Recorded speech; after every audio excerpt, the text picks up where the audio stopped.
اعوذ باللہ من الشیطان الرجیم بسم اللہ الرحمن الرحیم۔ یہ بات تو میں نے کئی مرتبہ عرض کی ہے کہ حجم کے اعتبار سے قرآن مجید کا 2/3 یا 2/3 حصہ مکی صورتوں پر مشتمل ہے، اور لگ بھگ 1/3 ہے کہ جو مدنیات پر مشتمل ہے۔ البتہ قرآن حکیم میں مکی اور مدنی صورتوں کے جو 7 گروپ ہیں،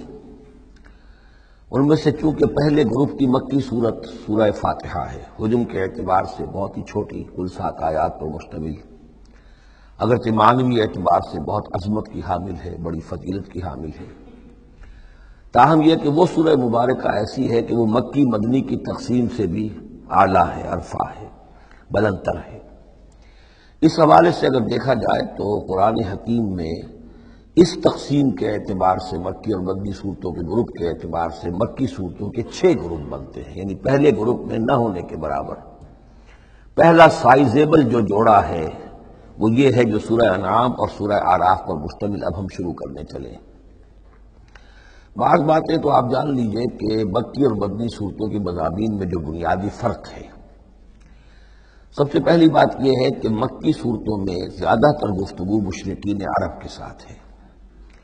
اور مکی صورتوں کا جو اصل مضمون ہے وہ توحید ہے، توحید کا اس بات، شرک کی نفی۔ اس کے ساتھ جو دوسرے ایمانیات ہیں، ایمان بالآخرہ، ایمان بالرسالت، جو اس کے ساتھ لازمی جڑے ہوئے ہیں، تو اصل مضمون جو ہے مکی صورتوں کا وہ ایمانیات ہے، اور اس میں زیادہ تر جو خطاب ہے وہ مشرکین عرب کی طرف ہے، جبکہ مدنی صورتوں میں زیادہ تر خطاب جو ہے یا تو مسلمانوں سے بحیثیت امت مسلمہ ہے۔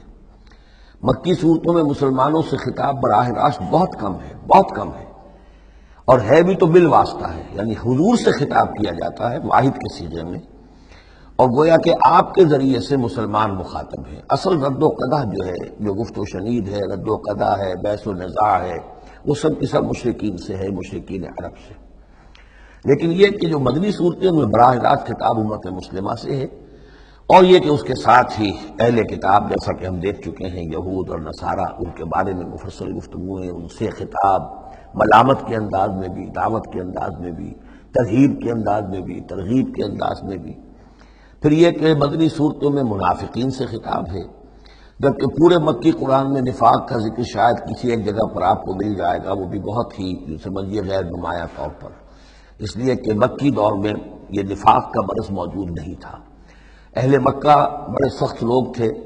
لیکن ان میں ایک بات موجود تھی، یعنی کردار کی یہ بات ان کے اندر اچھی تھی کہ جب مانتے تھے تو پوری طرح مانتے تھے، اور نہیں مانتے تھے تو پھر ان کی مخالفت بھی بہت شدید ہوتی تھی۔ البتہ پھر یہ کہ وہ مخالفت بھی کھلم کھلا ہوتی تھی، اس میں یہ کہ وہ چال بازیاں، ریشہ دوانیاں یا اور اس طریقے سے سازشیں کرنا، یہ نہیں، کھلم کھلا بات۔ اور جب ایک دفعہ زبان دے دی تو پھر زبان پر پورے اترتے تھے۔ جبکہ یہ جو لوگ مدینے میں آباد تھے، اوس و خزرج کے، چاہے وہ اصل عرب لوگ تھے، لیکن وہ بھی چونکہ یہودیوں کے زیر اثر رہے تھے، تو ایک بگڑی ہوئی مسلمان امت میں جو خرابیاں پیدا ہو جاتی ہیں اخلاق کی، کردار کی، وہ جو ہے ان میں یہود میں تو بتمام و کمال تھی، اور ان کے زیر اثر یہ کمزوریاں جو ہیں کسی نہ کسی درجے میں اوس و خزرج کے لوگوں میں بھی موجود تھیں۔ مکی صورتوں کا دوسرا مضمون جو ہے، اور مدنی صورتوں کا اس کے تقابل میں، وہ یہ ہے کہ مکی صورتوں میں عام اخلاقیات کی بات ہوگی، سچ بولنے کی تاکید ہوگی، جھوٹ بولنے کی مذمت ہوگی، بخل کی مذمت ہوگی، سخاوت کی تعریف کی جائے گی، اطعام مساکین پر زور دیا جائے گا، تنقید ہوگی تو ان لوگوں پر ہوگی جو دولت مند ہونے کے باوجود کٹھور دل ہیں، لوگ غریبوں کو کھانا نہیں کھلاتے، یعنی جو بنیادی انسانی اخلاقیات ہیں، بیسک ہیومن مورل کریکٹر۔ جبکہ مدنی صورتوں میں اس کے برعکس اس سے اوپر آئے گی بات، وہ ہے اب احکام شریعت۔ اب یہ جائز ہے، یہ ناجائز ہے، یہ حرام ہے، یہ حلال ہے، یہ تم پر فرض ہے، یہ واجب ہے، یہ تمہیں کرنا ہے۔ تو یہ گویا کہ ایک اور فرق ہے کہ جو ان دونوں کے مابین آپ کو ملے گا۔ تیسری بات یہ ہے کہ مکی صورتوں میں رسولوں کے حالات بڑی تفصیل کے ساتھ آئے ہیں، لیکن تقریباً یوں سمجھیے کہ بتکرار و اعادہ اس میں جو اصل بات آتی ہے وہ یہ ہے کہ اللہ تعالیٰ نے جس قوم کی طرف بھی اپنے کسی رسول کو بھیجا، پھر یہ کہ اس رسول نے اپنی امکانی حد تک محنت کی، مشقت کی، حق کی دعوت پہنچا دی، حق کو مبرہن کر دیا، بات واضح ہو گئی، حق کا حق ہونا ثابت ہو گیا، باطل کا باطل ہونا ثابت ہو گیا،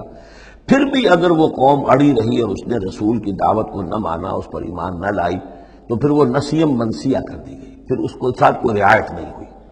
اس کو ختم کر دیا گیا، عذاب استیصال، کہ اس قوم کی جڑ کاٹ دی گئی، قطع دابر القوم الذین ظلموا، جڑ کاٹ دی گئی اس قوم کی کہ جنہوں نے ظلم اور کفر کی روش اختیار کی۔ یہ خاص مضمون ہے کہ جو مکی صورتوں کا ہے۔ تو یہ تو ہے عام مضامین کے جو ان صورتوں کے اندر آپ کو ملیں گے، جو 2/3 جو ہے حجم کے اعتبار سے۔ اب آپ دیکھیے کہ ہم تقریباً کیا بلکہ یوں سمجھیے کہ 5ویں حصے سے زائد پڑھ چکے ہیں قرآن کا، 6.25 پارے ہم پڑھ چکے ہیں،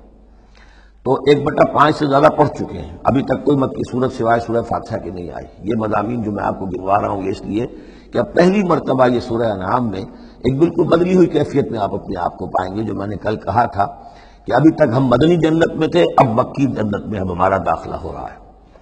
تو اس میں ان 6 گروپوں کے اندر جو میں نے بتایا ہے ایک اور فرق بھی ہے کہ 2 گروپ ملا کر جو آخری 2 گروپ کی صورتیں ہیں ان میں زیادہ زور جو ہے ایمانیات میں سے آخرت پر ہے، بعث بعد الموت، حساب کتاب، جزا و سزا، جہنم اور جنت۔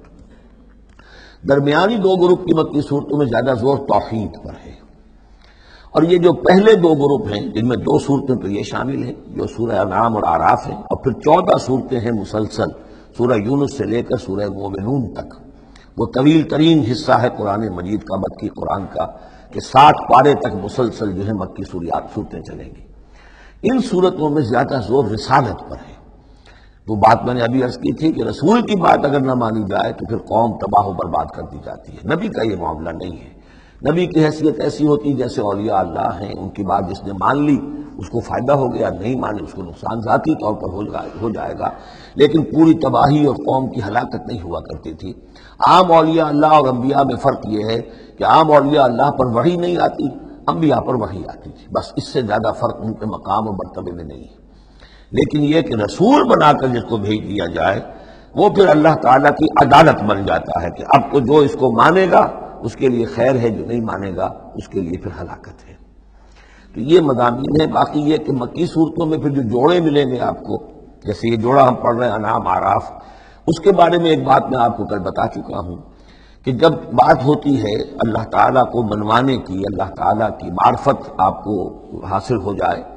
تو اس کے 2 راستے قرآن اختیار کرتا ہے۔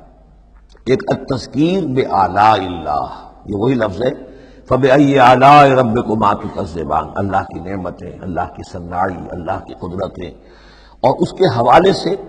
تذکیر اور یاد دہانی اور ایمان کے حقائق کو انسان کے جو قلب کے اندر مضمر ہیں لیکن ڈورمنٹ ہیں، سوئے ہوئے ہیں، انیکٹیو ہیں، انہیں اجاگر کرنا۔ اور دوسرا حصہ جو ہوتا ہے التذکیر بأیام اللہ، جو رسولوں کو جن قوموں کی طرف بھیجا گیا اور ان کی قوموں نے ان کی بات کو ماننے سے انکار کیا تو جو ان کو نسیم منسیہ کیا گیا، یہ بڑے بڑے اللہ کے دن ہیں۔ ایک مقام پر قرآن میں ہم خود پڑھیں گے فذکرہم بأیام اللہ، اے نبی ان کو ذرا نصیحت کیجئے ایام اللہ کے حوالے سے کہ کیا کچھ بیتا ہے قوم نوح پر اور قوم ہود پر اور قوم صالح پر اور قوم شعیب پر اور قوم لوط پر اور آل فرعون پر، وہ ساری باتیں کو بتائیے، مبادا یہ کسی غلط فہمی میں ہو۔ اگر یہ بھی آپ کی بات نہیں مانیں گے اور آپ کی دعوت کو قبول نہیں کریں گے تو ان کا انجام وہی ہوگا۔ تو آپ دیکھیں گے کہ سورہ انعام جو ہے اکثر و بیشتر التذکیر بآلاء اللہ پر مشتمل ہے، اور سورہ اعراف جو ہے وہ التذکیر بأیام اللہ پر مشتمل ہے، اور عام طور پر یہی آپ کو تقسیم مکی صورتوں کے جوڑے بننے کے اندر یہ بات نمایاں نظر آئے گی۔ صدق اللہ العظیم۔